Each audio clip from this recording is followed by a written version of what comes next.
Thor no es el típico superhéroe, porque Thor no salva a damiselas en apuros. No, Thor está muy ocupado salvando y rescatando su propia película siempre que Jane Foster, como personaje, está presente en la película. Cuando vi por primera vez el tráiler de Thor Love and Thunder hace meses ya, y cuando vi que iban a retconer, a reintroducir el personaje de Jane Foster una vez más, y encima con los poderes de Thor, con el Mjolnir, con su martillo y con su armadura y con su capa, la verdad es que me preocupé, porque el personaje de Jane Foster siempre lo he considerado como un apéndice narrativo de Thor completamente innecesario, que lo único que hacía era arrastrarle a él como personaje y todas las dos primeras películas. De hecho, de las 3 películas anteriores de Thor, sin incluir las colectivas de Endgame e Infinity War, las películas individuales de Thor, la única que realmente me gusta fue la de Ragnarok, porque ahí precisamente lo que se hizo fue amputar al personaje de Jane Foster, deshacerse de ella completamente como si nunca hubiese existido y centrarse en Thor y desarrollarle a él como personaje. Por fin, una película de Thor se sentía como una película de Thor y de nadie más, porque la historia se centraba exclusivamente en él. Y además en esa película yo creo que mejoró mucho como personaje porque se definió mucho más su personalidad. Deshacerse de Jane Foster en un primer momento quedaba un poco raro, sin explicación, pero yo creo que fue una decisión completamente acertada. Pero de repente,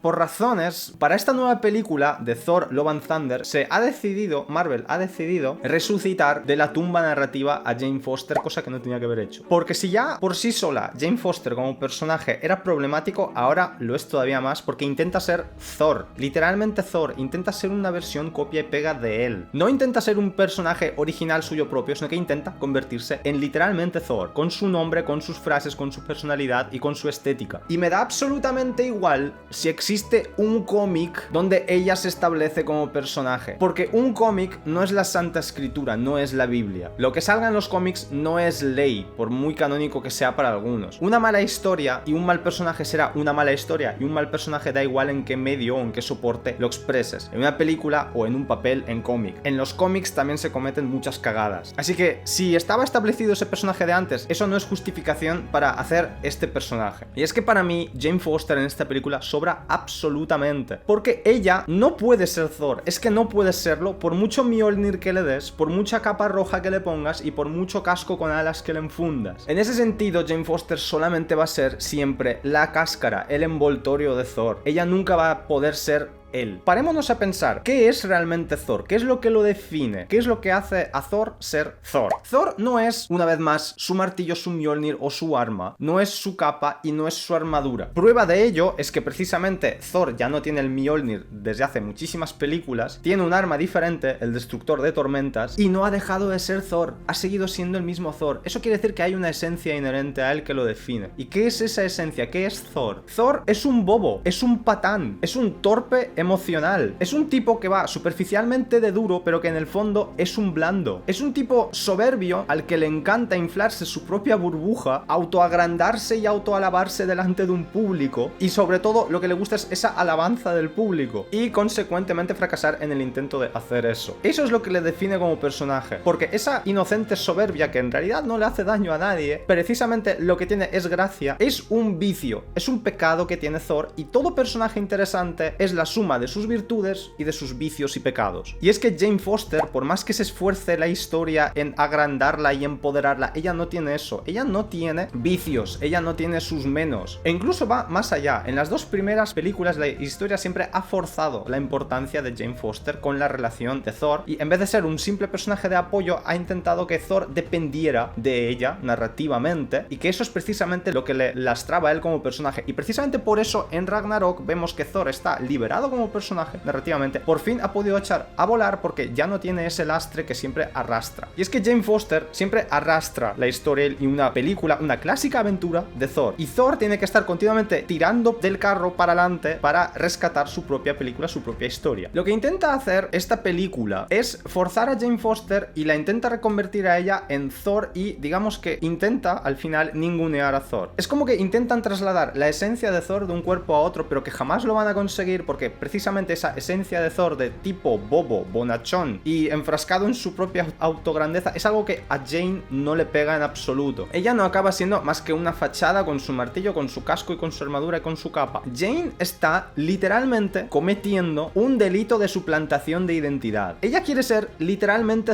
Thor, quiere llamarse como Thor, y esto es una cosa que no entiendo de esta película. Y es que yo pensaba que Thor era Thor y que solamente había un Thor, pero ahora de repente resulta que Thor es como una especie de título nobiliario o algo así, porque ahora aparentemente aquel que lleve el Mjolnir es Thor. Entonces, ¿ella es la todopoderosa Thor? ¿What? ¿Cómo? Entonces, ¿Thor quién es? ¿Ya no es Thor? ¿Tiene otro nombre? Porque sigue siendo Thor. Literalmente, Jane le está intentando robar su identidad y apropiársela. La todopoderosa Thor no es un personaje original, no es un personaje con su propia esencia, ni con su propia personalidad, y no es única en sí misma, es solamente Thor, pero en mujer. Marvel ha decidido, en vez de hacer un spin-off aparte, fuera del MCU, una película aparte para el Thor mujer, ha decidido que en vez de hacer eso, nos hace tragarnos toda esta parábola narrativa en la que intenta trasladar la esencia de un cuerpo a otro, con todos los baches que eso implica por el camino. Y luego otro problema que hay entre la química de Thor y Jane es toda esa relación de amor que tienen, la cual precisamente en esta película se retconea, y además todo el sentido de la película está construida sobre un retcon, que solamente sirve para volver a reintroducir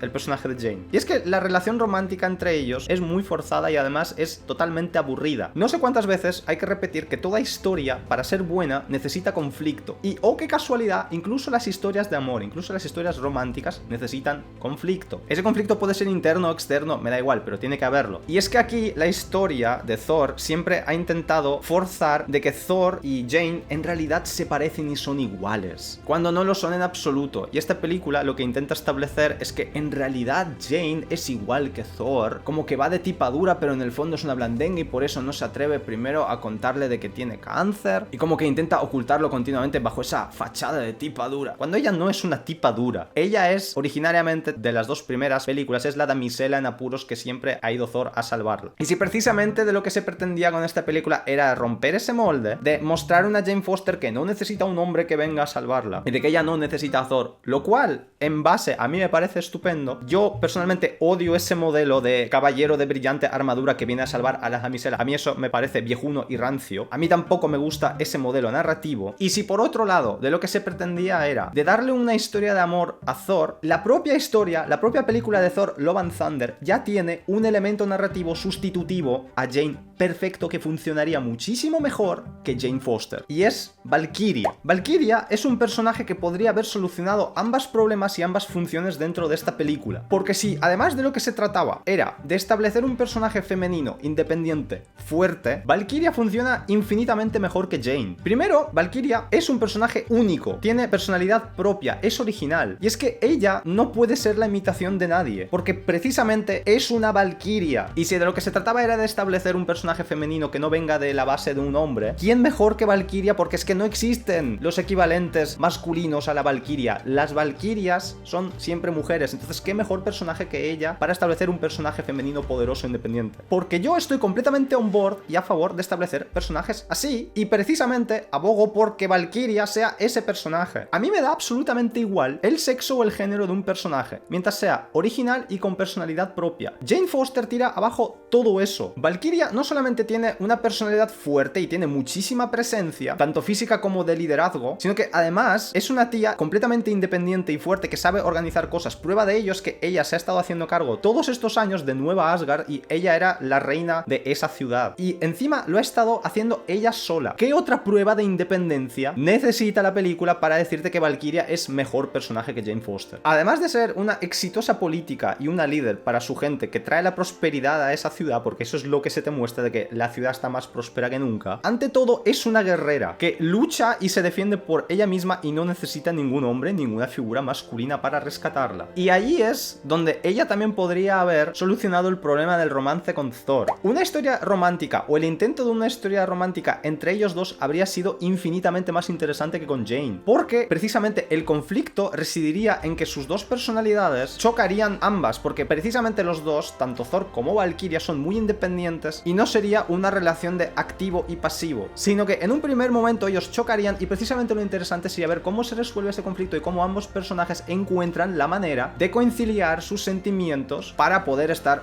juntos a pesar de su personalidad. Y además que sería como una especie de conquista mutua para ambos, porque si a Thor le gustan los desafíos, Valkyria sería para él un desafío a conquistar. Y absolutamente igual desde el sentido contrario, para Valkyria, puesto que ella es una guerrera, también sería un desafío conquistar a Thor amorosamente. Pero por desgracia, la historia de Thor Love and Thunder te rompe absolutamente cualquier posibilidad de que ocurra eso y de que puedas cruzar esos dos hechos en tu cabeza, de que Valkyria a lo mejor podría haber sido el personaje perfecto para todo esto, estableciendo convenientemente de que Valkyria es homosexual. Y de esa manera, que ni se te ocurra pensar en tu cabeza de que a lo mejor Thor y Valkyria podrían haber hecho una buena pareja.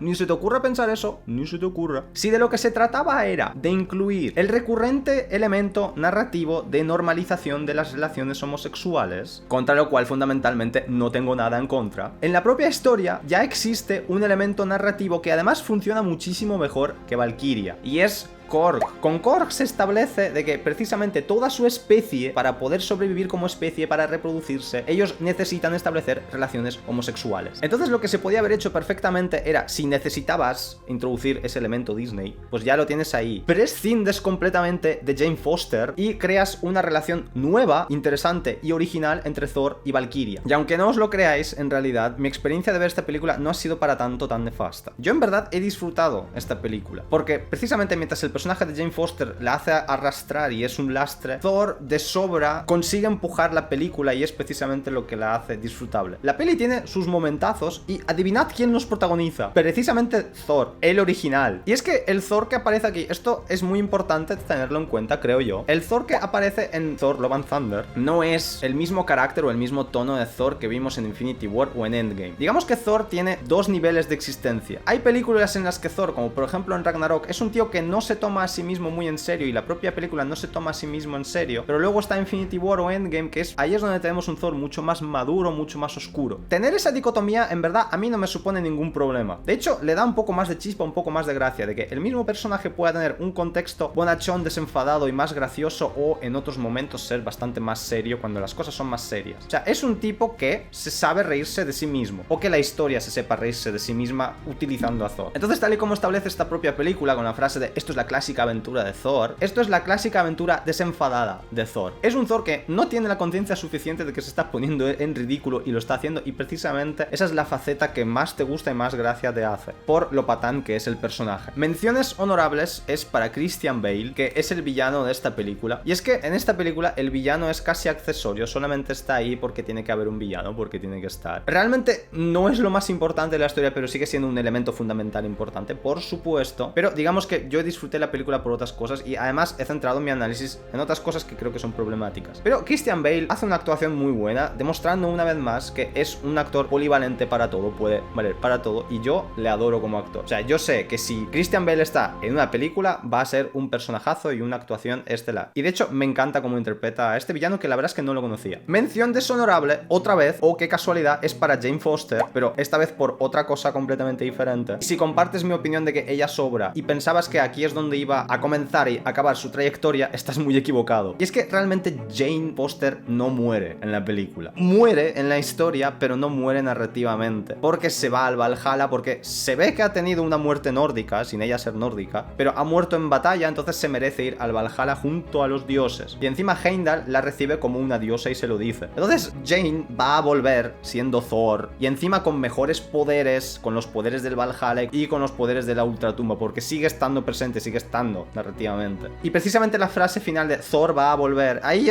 ya me preocupé después de ver esa escena, porque realmente ya no sé qué Thor o qué versión de él va a volver, y si Thor me va a seguir gustando como personaje. Y en fin, conclusión, Thor Love and Thunder desgraciadamente ha cumplido mis peores temores. Esperaba que esto no ocurriera. Para mí Jane Foster sobra absolutamente de esta película. La película habría funcionado infinitamente mejor solamente si quitas a Jane Foster, y de hecho la historia no se vería afectada de ningún modo, porque instrumentalmente realmente para lo que sirve Jane Foster es para el final, para la lucha final contra Christian Bale, ¿vale? Porque no me acuerdo del nombre del villano. Pero eso lo podrías haber solucionado fácilmente de otra manera. Simplemente quita a Jane Foster, establece que Valkyria no recibe la puñalada por la espalda y ponla a ella a luchar junto con Thor. Incluso esa escena tendría mucho más impacto emocional si introduces antes el romance entre Valkyria y Thor y digamos que ese romance se ve florecido y mucho más reforzado dentro de la lucha final porque ellos pelean juntos. Ponedme vosotros en los comentarios qué os ha parecido a vosotros esta película, dadle like o dislike al vídeo según vuestra preferencia, suscribiros al canal si le habéis dado like y hasta otra.